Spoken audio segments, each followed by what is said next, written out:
Welcome to Daily Wisdom, Walking the Path with the Buddha, a podcast shared by David Roylance.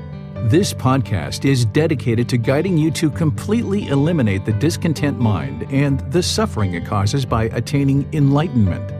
Learn and practice the teachings of Gotama Buddha that will guide you to fully attain a peaceful, calm, serene, and content mind with joy.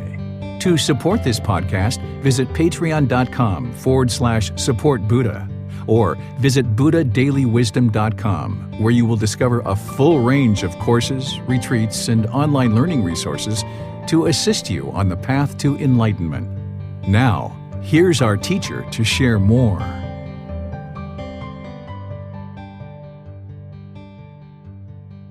Sawadee Kap. Hello and welcome to Daily Wisdom, Walking the Path with the Buddha. Today is our day to do meditation together in order to train the mind to eliminate craving, desire, attachment, the cause of all discontentedness in the mind, and cultivate or develop mindfulness. Mindfulness is awareness of mind. With these two aspects of our meditation being cultivated, what ends up happening is the mind develops more concentration. So through eliminating craving, desire, attachment, the mind can be calm. Then the mind can have mindfulness or awareness of mind. And then it can have concentration to be able to access the wisdom. Wisdom is very, very important on this path to enlightenment because it's through the wisdom of the Buddha's teachings that we make wiser and wiser choices in our life about everything that we do. We all have free will. We all have the ability to make every decision in our life. But when we lack the wisdom of how to progress in this world in a way that doesn't harm others and doesn't harm our own self, then we end up making decisions and struggling and having difficulties that make life more challenging than it really needs to be. So through training the mind with a consistent daily meditation practice of breathing mindfulness meditation and also loving kindness meditation, you can work on eliminating the primary problems that are in the mind, which are craving, which is the first one, anger, which is the second, and then ignorance or unknowing of true reality. By training the mind through breathing mindfulness meditation, we eliminate that craving, desire, attachment, the cause of discontentedness. By training in loving kindness meditation, we eliminate anger or hatred or ill will. That helps us to then practice loving kindness in daily life. And then through learning the Buddha's teachings and not believing anything that we learn, but instead practicing to see the truth for ourselves, the mind gains wisdom of this path to enlightenment. And through that wisdom, the mind can then function in the world very differently than it does in the unenlightened state. The mind can move to this peaceful, calm, serene, and content mind with joy, where it no longer experiences any discontent feelings. Feelings like anger and sadness, frustration, irritation, annoyance, guilt, shame, fear, anxiety, stress, boredom or loneliness, shyness, resentment, jealousy. All of this can be eliminated from the mind through learning these teachings and then applying them in daily life so that you can see the truth for yourself, that the condition of the mind just gradually improves. So Wednesday is our time to come together and support and encourage and motivate each other through doing a group meditation that I'll provide you some guidance on as we go in our meditation. We do breathing mindfulness meditation one Wednesday, and then the next Wednesday we'll do loving kindness meditation. And then on Sundays, we study this book, Developing a Life Practice, The Path That Leads to Enlightenment. And each Sunday, we take a chapter from this book and we discuss it. And I share teachings with you, give you guys a chance to ask questions. And if you've read the chapter either before or after, or before and after, then you're able to gain a lot more insight into what the teachings are. And this Sunday, we're going to be in chapter 19, which is titled The Difficult Human Existence, Sickness, Aging, and Death. This is where we're going to talk about Gotama Buddha's life and what led him to his journey to attain enlightenment. And we're going to talk about sickness, aging, and death because these tend to be the most challenging times for the mind. When it's experiencing sickness, your own sickness, or the sickness of people that are close to you, when you experience aging for yourself or other people around you, or when you experience the death of people around you, or even your own death, nearing your own death. These are three very challenging aspects of the human existence. So that's why I titled this The Difficult Human Existence, Sickness, Aging, and Death, where we'll talk about the Buddha's life, but we'll really move the conversation towards how we can deal with these three big events that happen in everybody's life. There's no way you can avoid it. Everyone's going to experience sickness, aging, and death. So the Buddha's teachings can help us to deal with these occasions and these situations in our life, so that then you can have that peaceful, calm, serene, and content mind with joy. So I'd like to welcome you to our meditation and invite you to pull up a cushion or a chair, however you'd like to meditate. After we do our meditation, I'll open things up for questions at the end, that you can ask any questions about meditation or anything about the path to enlightenment. But let's do some meditation together first. So if you're sitting on the floor, you might want to put some cushions under your rear in order to get your rear up and lessen the angle at your hips, your knees, and your ankles. And just cross your legs in front of you with your body nice and erect, and your hands and arms in your lap. If you're in a chair, same thing, just make the lower body nice and comfortable. You may decide to cross your feet at the ankles or put your feet flat on the floor. Totally up to you how you choose to do that. But the upper body should be nice and erect. This helps to keep the mind attentive and alert during meditation, because meditation should be an active thing that you're doing. It's a dedicated, purposeful training session where we're actively training the mind. So by keeping the upper body erect, it keeps the mind attentive and alert during meditation. Then with your hands and arms in your lap, with your lower body and the hands and arms just comfortable and relaxed, your upper body nice and erect, close the eyes and just start breathing in through the nose and out through the nose. Just a nice natural breath. Breathing in and out. Your breath isn't going to necessarily sync up with the guidance that I'm providing. It's just a reminder for you to just breathe in through the nose, experiencing the full breath. When you get to the top of that breath, a nice gradual exhale through the nose. Breathing in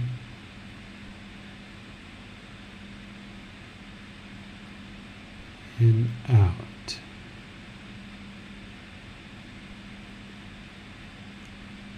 As you establish this breath, start fixating the mind on the sound of the breath, or the sensation of air coming into the nose. The breath is the present moment. Fixate the mind on the present moment, the breath. Breathing in and out. This is where you're building mindfulness or awareness of mind, being aware of the breath. I'm going to do some chanting to ease us into meditation, then I'll come back with some more guidance. If you know these chants, you're welcome to join along as we chant together.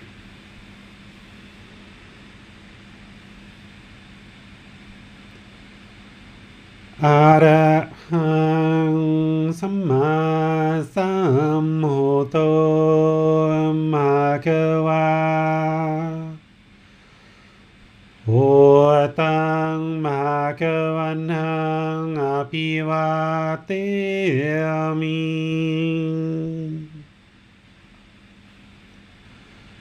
Savakato Bhagavata Tammo Dhammang Namasami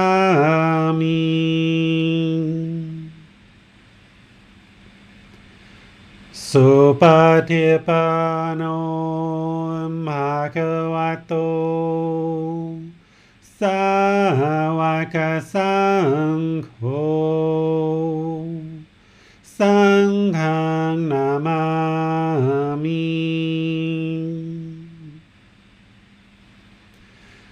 Namo tassa bhagavato arahato samma sambuddhassa. Namo tassa bhagavato arahato samma sambuddhassa. Namo tassa bhagavato arahato samma sambuddhassa. Iti piso bhagava arahang samma sambuddho. Vicacaranang sammuno sakhatoro kawito anutero purisa dhammasati satatawa manusanang Bhutto Bhagavati.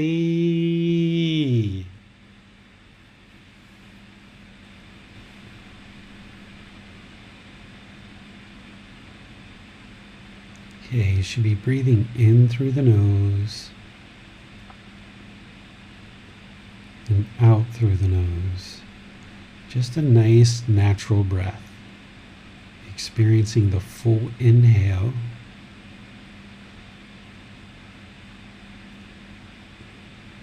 and the full exhale.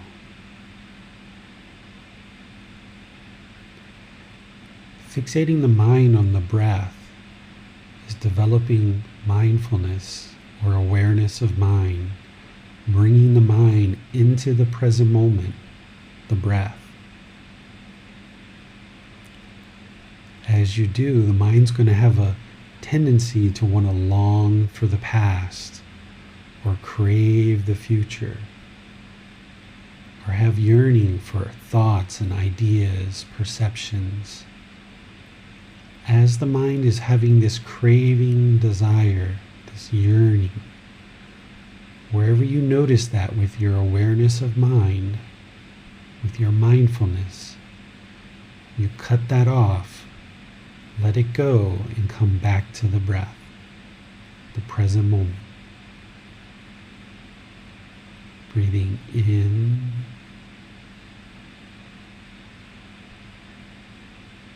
and out.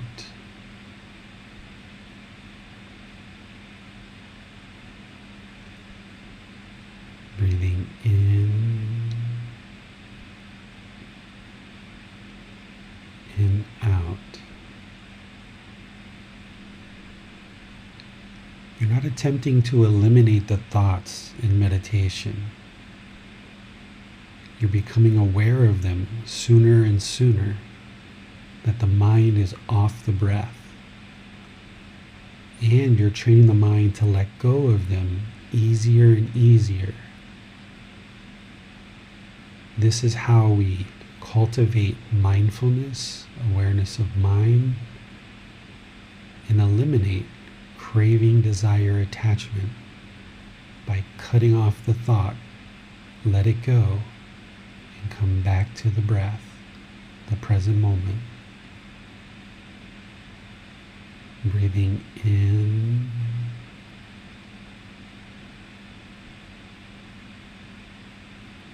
and out.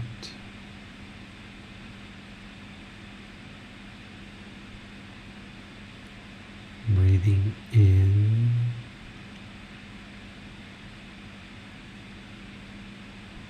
and out. The mind may even have a tendency to want to hold on to this voice and hear me guide you all the way through the meditation. But that's not what it needs. It needs to go internal and do the work to observe the breath, cultivate mindfulness, awareness of mind, cut off and let go of those thoughts, eliminating craving, desire, the yearning. So I'm going to be quiet, let you do this work. Breathe in and out. Wherever you notice the mind is not on the breath, just cut it off, let it go, and come back to the breath.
โตมะคะวา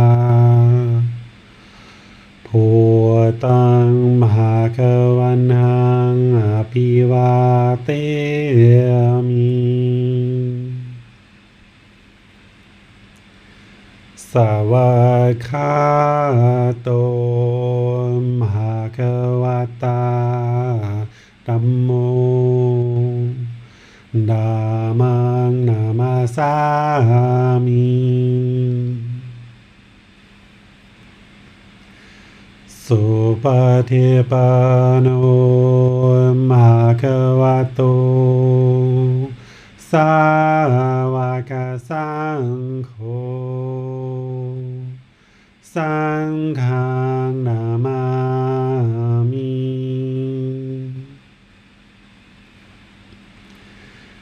นะโมตัสสะภะคะวะโต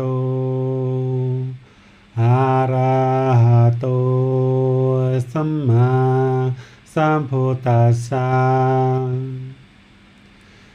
นะโมตัสสะภะคะวะโต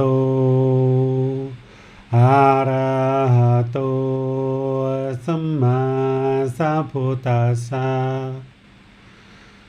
นะโมตัสสะภะคะวะโต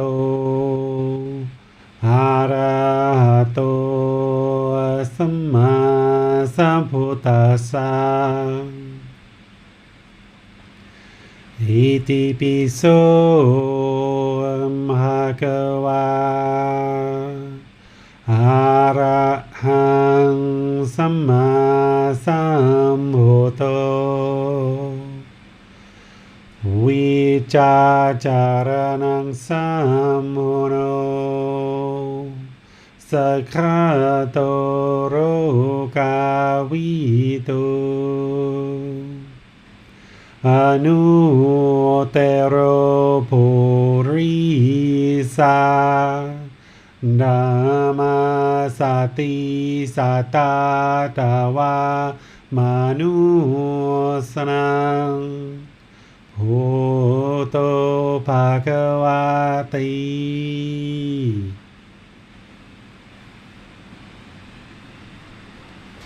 Okay.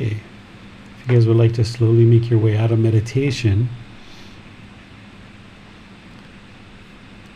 as I mentioned in meditation, what you're doing is you're developing mindfulness or awareness of mind, and you're training the mind to more and more easily let go, because that's the whole problem with the unenlightened mind, is it holds on. It wants to hold on to boyfriends, girlfriends, hold on to possessions, hold on to our jobs and our responsibilities, hold on to our identity, hold on to the ego, the conceit, hold on to sensual desire, hold on to ill will. The mind is just holding on and holding on. It's longing for the past. It's longing for the future. All these different thoughts are invading the mind. So what you're doing in this particular meditation is you're just training the mind to be aware, that mindfulness or awareness of mind, and you're training the mind to let go, to more and more easily be aware when the mind's not in the present moment, and let it go and come back to the present moment. Let it go, come back, let it go, come back. And you might start out meditating and your mind's wandering for 5 or 10 minutes, and then, oh wow, and then you bring it back. But then as you develop this practice consistently over a long-term period of time, then you get better and better at noticing, oh, 1 minute, bring it back. 30 seconds, bring it back. 5 seconds, bring it back. And more you can just focus on the breath. And then if you notice any thoughts arising, you don't allow the mind to leave the breath. So this is what you can develop. And then this becomes useful in daily life, because in daily life, when things happen and the mind has certain anger or frustration or guilt or shame or boredom or loneliness or whatever discontent feelings arise in the mind, you can be aware of that. You can have that awareness. And then with that awareness, and you see the discontentedness arise, you can cut it off and let it go. But you won't be able to do that if you haven't trained in meditation to be able to do that. And then more and more, what happens is as you get better and better at being aware of your mind at all times during the day and cutting off and letting go of any discontentedness, eventually you get to the point where discontentedness doesn't even arise anymore. The mind is just always peaceful, calm, serene, and content with joy, never experiencing discontentedness. So breathing mindfulness meditation is that consistent ongoing training that you should be doing 2 or 3 times a day. And if you can build up to about 30 minutes or more per session, that would be ideal. But it usually takes time to build up to that. You can't just typically do that out of the gate, although some people can. And then next week on Wednesday, I will share loving kindness meditation with you, as I've done at other times in this program, so that you can incorporate that into your practice as well. Because while breathing mindfulness meditation and practicing generosity is knocking down craving, desire, attachment, doing loving kindness meditation and practicing loving kindness in daily life is knocking down the anger, the hatred, the ill will. And then through learning in the books and the podcasts and the videos and the online classes in the Facebook group and everywhere else that I share teachings, you're eradicating that ignorance or that unknowing of true reality, the way the mind is confused or having delusion. And you do that through not believing the teachings, but practicing them and seeing them work.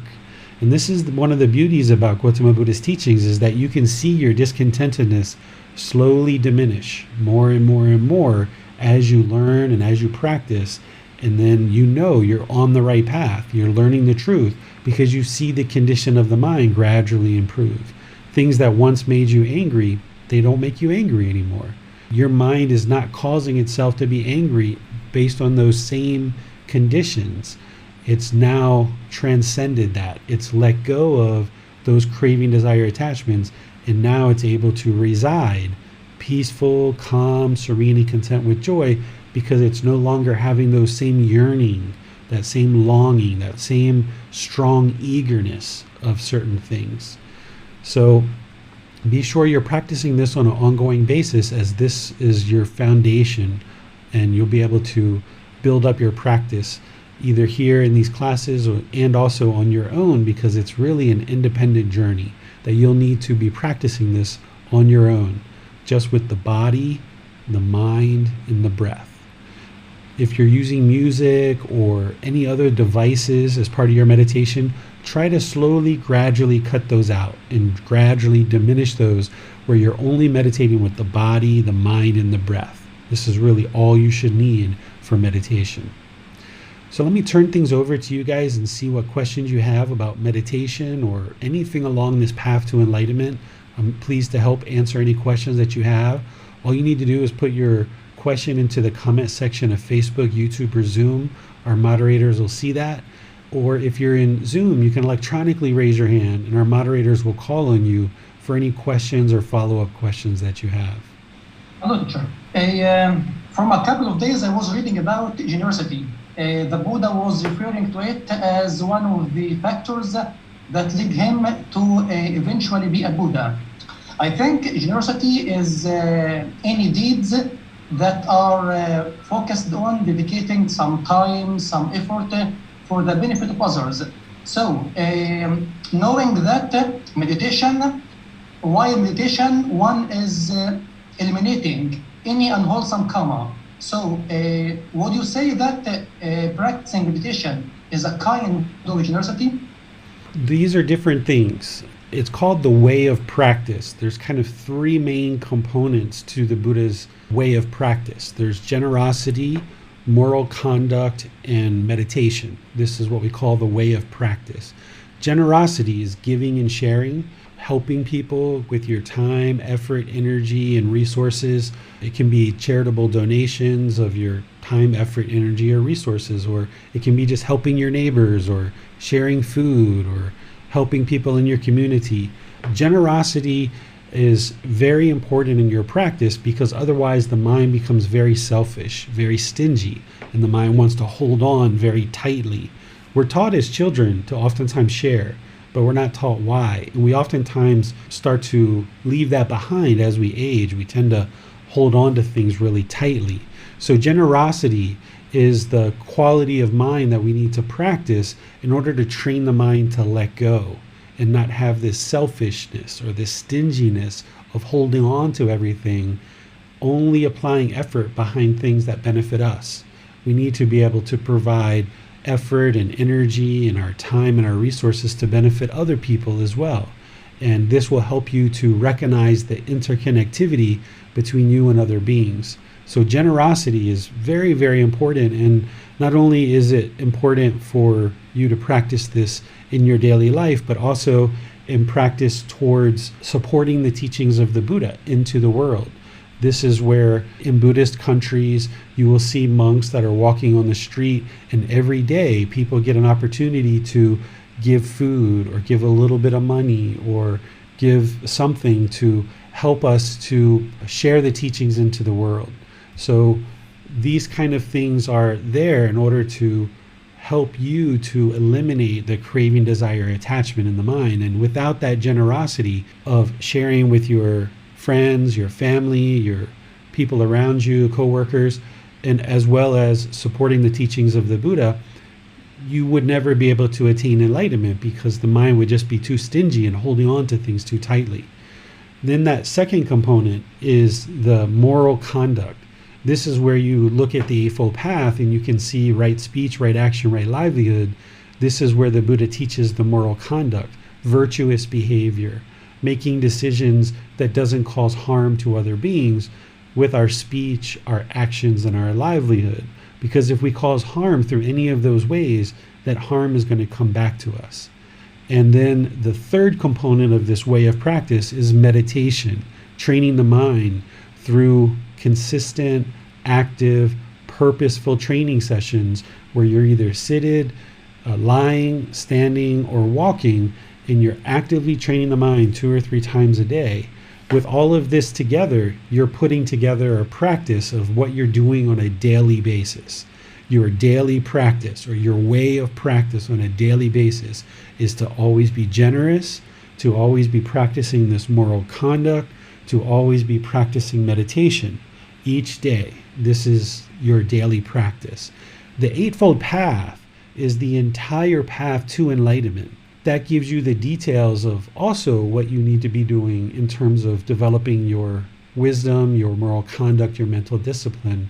But generosity and meditation are 2 completely different things. By practicing meditation, you're actively, purposefully training the mind.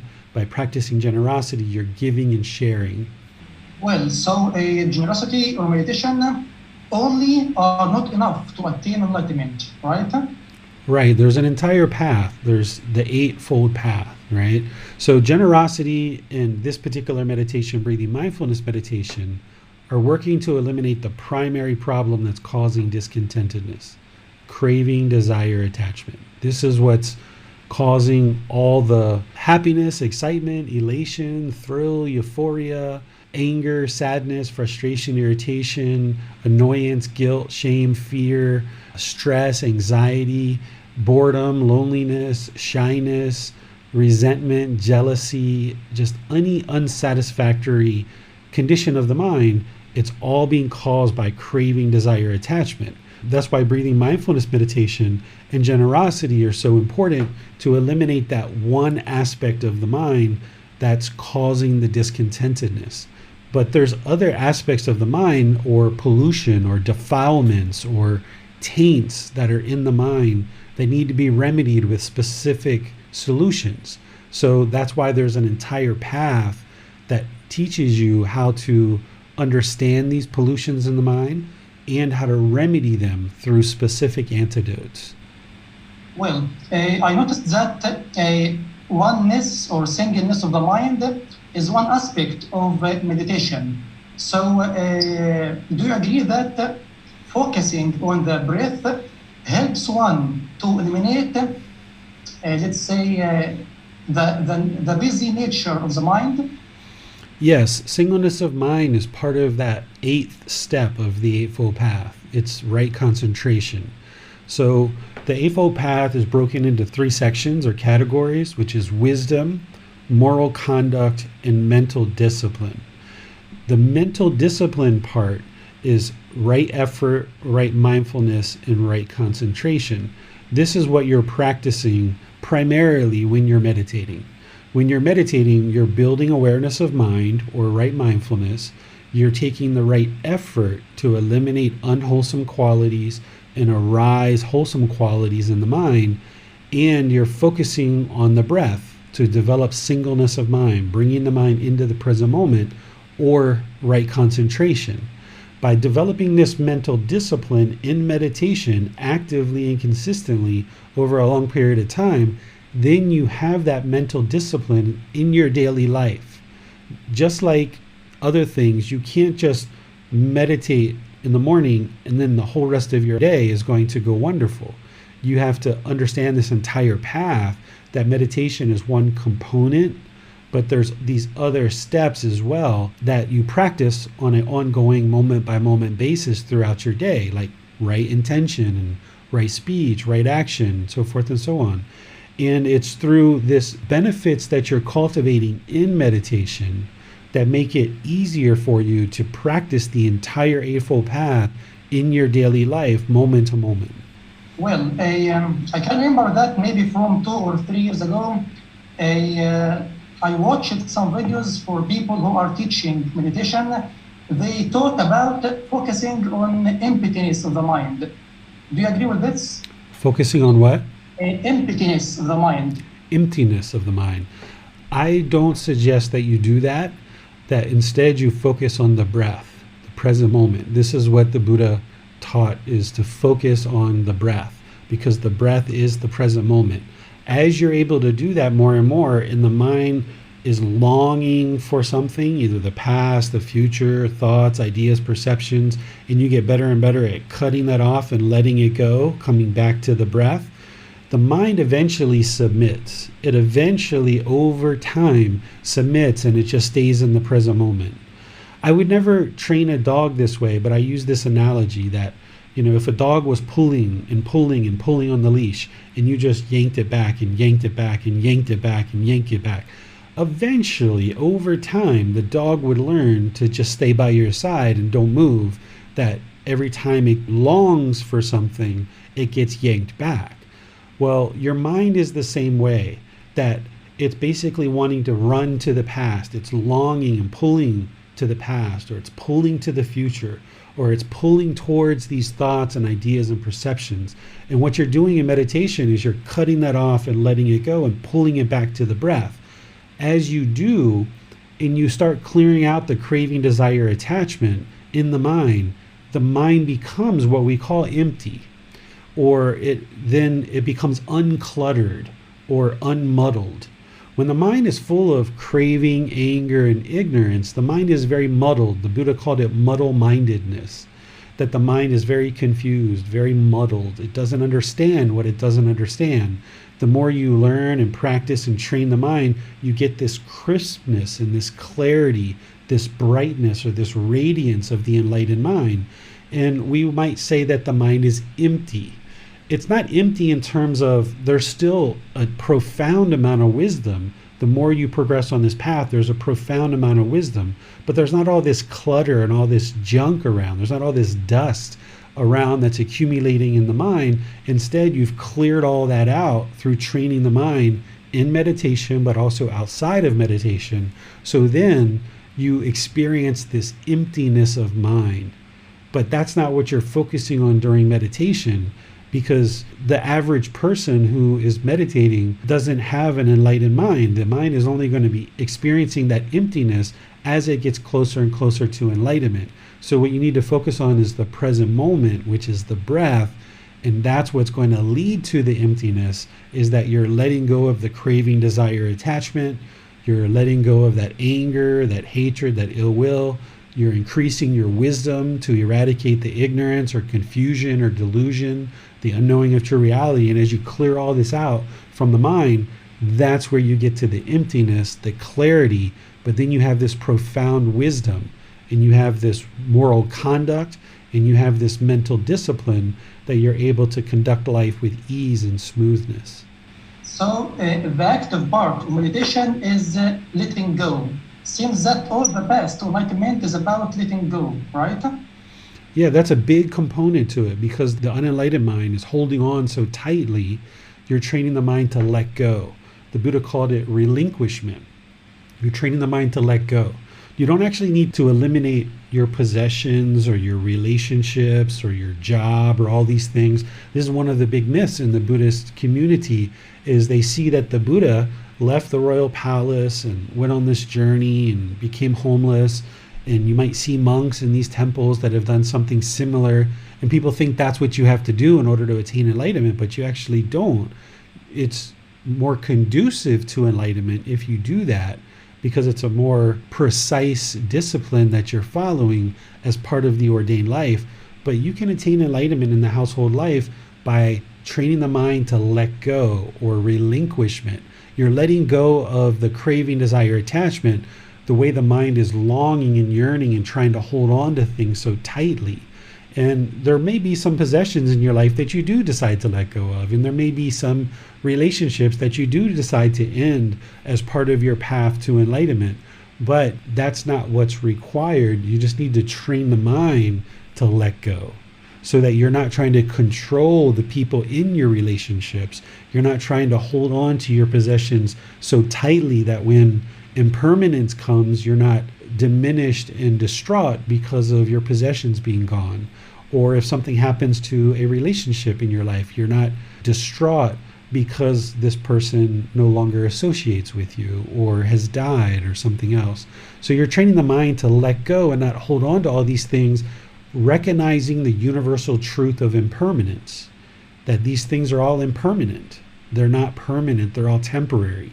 But see, the mind wants them to be permanent. The mind wants relationships, possessions, jobs, all of these things. The mind wants them to be permanent. So you're training the mind to recognize this universal truth of impermanence, in that these material things, these relationships, are not what brings the inner joy. These impermanent conditions can't create lasting inner fulfillment, because these impermanent conditions are constantly changing.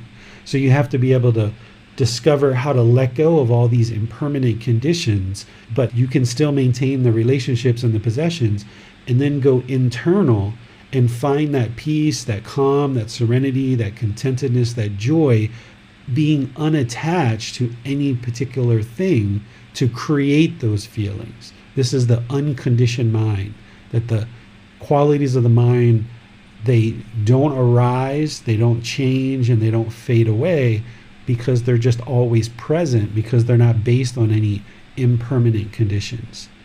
Well, since that there is no questions for today on Zoom, but I want to ask about retreats. What I know about retreats is it dedicated day or days for meditation. Do you think this go against the middle way? Everybody does retreats differently. There's some places where you can go that they will meditate for 8, 10, 12, 16 hours a day, even over multiple days.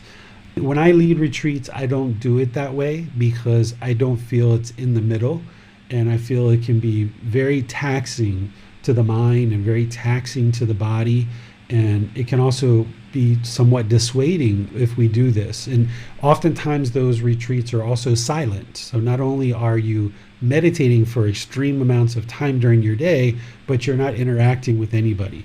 Now, those things may be beneficial for some people, because you can really see your cravings, that the mind wants to talk on social media, or it wants to call your partner or your children, or your mind wants to know what's going on at home or something like this.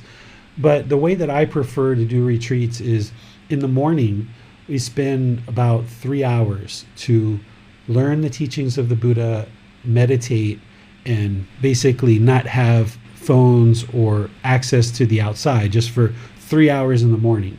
Then we have breakfast, we do our daily activities, we have lunch, do daily activities. And then in the evening, there's another 3-hour period where we meditate for 30 minutes or so, and then we do a talk, learning the teachings, and question and answer. And during the retreat, the students can talk to each other, and you can talk to the local community and people in the local community as we go out into different events. Because one of the main things on the path to enlightenment is learning right speech. and learning how to deal with the challenges that arise in our life. And if I led a retreat where there's like 10 days or 30 days where you just completely block out the outside world, I think of this as like a petri dish, that everything's perfect while you're in that little petri dish.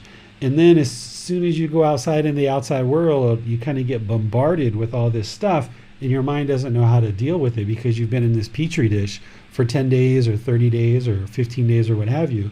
Instead, we kind of have this 3 hours in the morning, this 3 hours in the evening, and you can use your mobile devices all through the day and stuff like this, because I'm interested in somebody getting that text message from their partner or from their child or work and saying, hey, we really need you, we miss you, why aren't you here?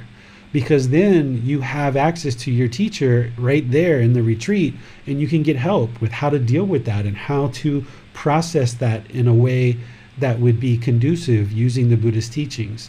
So I like to consider what I share as a retreat, I call it an active retreat rather than a silent retreat, where there's periods of study and there's periods of meditation, but we go out into the world and apply the teachings that we learn in the morning. We go out to do activities outside, and we apply the teachings of right speech and right action and all the other teachings on the Eightfold Path, including right intention. And then we come back in the evening time and we talk about how the day went and what happened and how they found applying the teachings from the morning in their day with their friends and fellow people in the retreat and communicating on their electronic devices. And I feel like this is a more gradual way to bring the teachings into the mind and then apply them during the retreat for 10 days or 5 days or however long people spend time during the retreat, because then they can kind of gradually ease the teachings into their life. And then when they go back home, it's not such a big step or a big jump going from complete silence, meditating for 8 or 10 hours a day in this petri dish to now the world is bombarding you with all this stuff. That to me is kind of like the two opposite sides, is complete silence, meditating, everyone you're around is completely peaceful, the world is completely wide open, and everybody wants things from you, expects things from you. These are two opposite sides of the spectrum, and kind of what I do at the retreats is bring it to the middle, where there's periods of time where there's silence and there's no electronic devices and we're learning and meditating and things like that. But then there's the whole day where we're actively applying the teachings together within the retreat environment and going out into the community. Actually, I'm interested to know about the retreats you lead. Do they only include sitting meditation? Yeah, what we do is we wake up in the morning around 6:30, and there's like a free time to kind of take a shower, clean out your eyes, maybe brush your teeth or whatever you'd like to do. And then by around 7 or so, we start to sit down and do meditation together as a group. And then after we meditate, there's going to be a talk on the teachings and questions throughout. And then after that, we will have breakfast and spend time together, either in the retreat or going out to an activity somewhere in Thailand, some activity that's going on here in Thailand. And then we have lunch together, and then we come back in the evening and have dinner either outside or inside the retreat. And then by about 8 o'clock at night, we're going to be doing more meditation together and then doing a talk on the teachings and really just kind of opening up for questions, because whatever we taught in the morning, the students will have been applying that all day long and seeing how it works for them, and maybe stumbling over their feet and maybe not quite understanding certain things or seeing certain success in certain ways. So in the evening, we kind of spend time talking about that. So over maybe like a 10-day period, there's a combination of meditation, talks on the teachings, question and answers, spending one-on-one time with your teacher, spending time as a group, going out into the community, doing things together, spending time internal to the retreat, doing things together, eating good food, seeing good things, but kind of gradually building up the practice together so that you can then kind of ease the teachings into your life. I feel this is a way that works really well for people. Yes, but all kinds or sorts of meditation, lying, sitting, sleeping, or walking, bring yes. the same, right? Yes. So what we do is in the morning and evening, we're doing seated meditation typically, but then there's certain parts of the retreat where we introduce the other positions as well. So we'll do lying meditation sometimes, we'll do standing meditation, we do walking meditation. So like in a 10-day retreat, we might go outside for 4 or 5 days and stay inside for 4 or 5 days. During those times where we're inside, there's free time inside the retreat. And students are encouraged to spend time with each other, or if they like to do yoga, or they have a book that they would like to read, or anything that's going on, go on local hikes right in the local area. But also they can do walking meditation. There's areas set up for walking meditation for students to do that inside the retreat. But we kind of gradually unfold it over the course of 10 days so that we're starting with seated, moving into lying, moving into standing, walking, and building up your practice over a number of days. Well, it seems that Miranda has a question, so let's go to her. When Bassem brought up lying meditation, it made a thought, occur. If someone is experiencing, feeling like something is like lifting up, becoming unbalanced during meditation, would lying meditation be beneficial to kind of counteract that feeling? It could. You can try it and see. If you're feeling like the body is moving or having any kind of sensations, or sometimes people feel their head kind of expanding during meditation and get these different sensations. As you experience this, the mind needs to understand that it's all impermanent and remain unaffected by it. So if you're seated meditation and you feel like your body is rising, then as long as the body is comfortable but not luxurious, it's not in pain, then if you can just stay in the seated position and just be unaffected by that feeling, then that would be ideal. Just stay focused on the breath. But if there's pain, like if the hip or the knee or anything like that, then yeah, moving to like a lying position, you can change during your meditation session. You don't have to just stay in the same position all the time throughout your entire meditation. You'll experience these different sensations during meditation. You might feel, like I mentioned, the head expanding or contracting.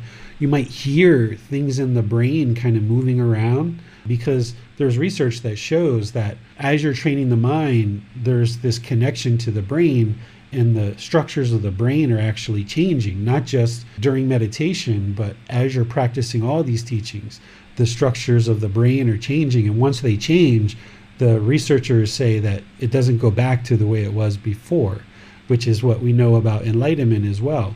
So you might feel sometimes the brain moving around, or even hearing it kind of changing while you're sleeping or during your day or during meditation.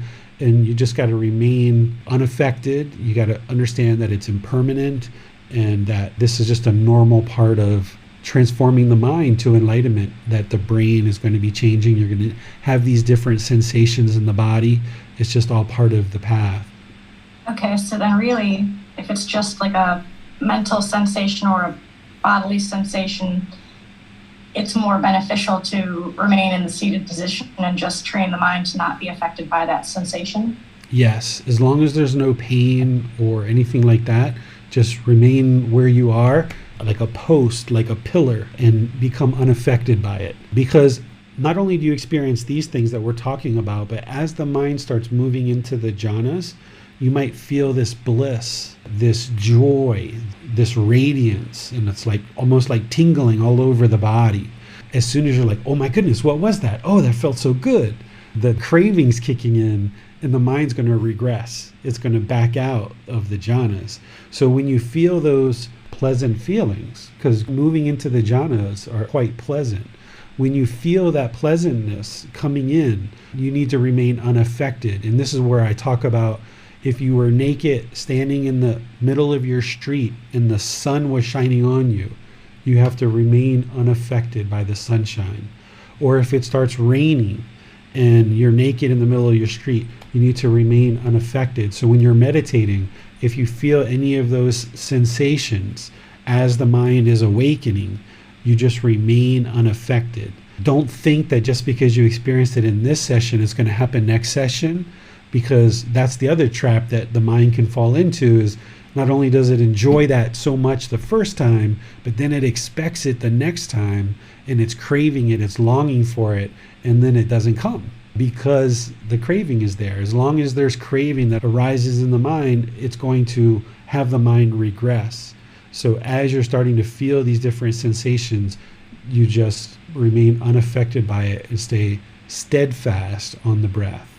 Okay, I understand. Thank you, sir. Yeah, you're welcome.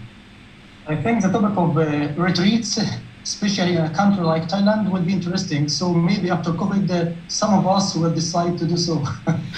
Yeah, I had lots of retreats planned, or not a lot, but I had like 4 or 5 planned for 2020 before COVID hit. And I'm kind of looking to see when the window of Thailand kind of opens up and tourists are more readily coming into Thailand before I set up a schedule for the future. Right now, they've opened up to tourists starting July 1st, and people can come in and they can fly into Phuket, which is an island in the south. It's called a sandbox, where you can stay on the island of Phuket for 14 days, and they do like 2 or 3 COVID tests at your hotel over the course of those 14 days. And if everything's clear, then they allow you to travel on into other parts of Thailand. And I think that for people who are vaccinated, it's cut down to maybe 7 days, I would like to say. And then you can travel on to other parts of Thailand. So I'm up here in the north in Chiang Mai. So if somebody was going to come for a retreat at this point, I don't have any scheduled retreats, but if they had 2 months or 3 months or however long they would like to come, even a month, and they would like to go to Phuket and then come up here to the north, I can spend time with them even though I don't have any retreats going on.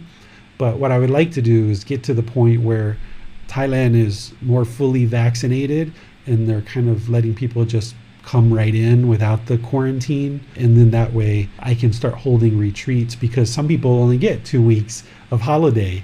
So to quarantine for 2 weeks, that would be, kind of pretty much their entire, not quarantine, but going into the sandbox of Phuket, that would be kind of like their whole holiday for some people. But there's some people in the world that don't have those constraints. So if people are interested in coming to Thailand for any amount of time and they would like to come up here to the north, they can let me know. We can set up some times to connect, and I can help you and help you progress on this path. Sounds good. Okay, so it seems that these are all the questions that we have for today. So thanks to the teacher for your time and effort. Okay.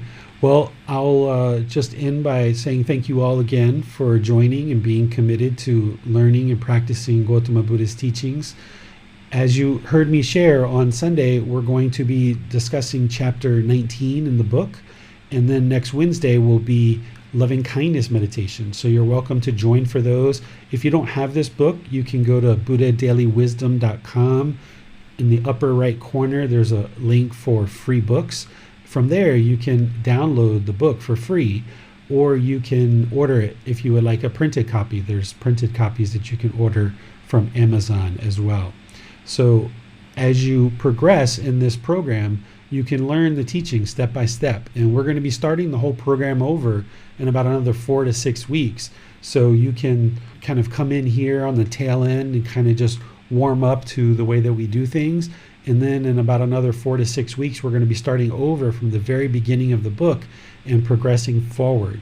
And that will help you to build up your life practice and be able to see the truth for yourself as you train the mind. The condition of the mind and the condition of your life just gets better and better. So I'll see you in a future class either on Sunday or Wednesday. Until then, have a very lovely rest of your day. Sawadee krap. Thank you for listening to this podcast. To provide support for this podcast, visit patreon.com/support Buddha. To access more teachings, visit buddhadailywisdom.com. There, you will discover a full range of courses, retreats, and online resources to assist you on the path to enlightenment. Remember to establish a daily, consistent meditation practice, along with learning and practicing these teachings. A well-developed meditation practice is the foundation in which to train the mind to attain enlightenment.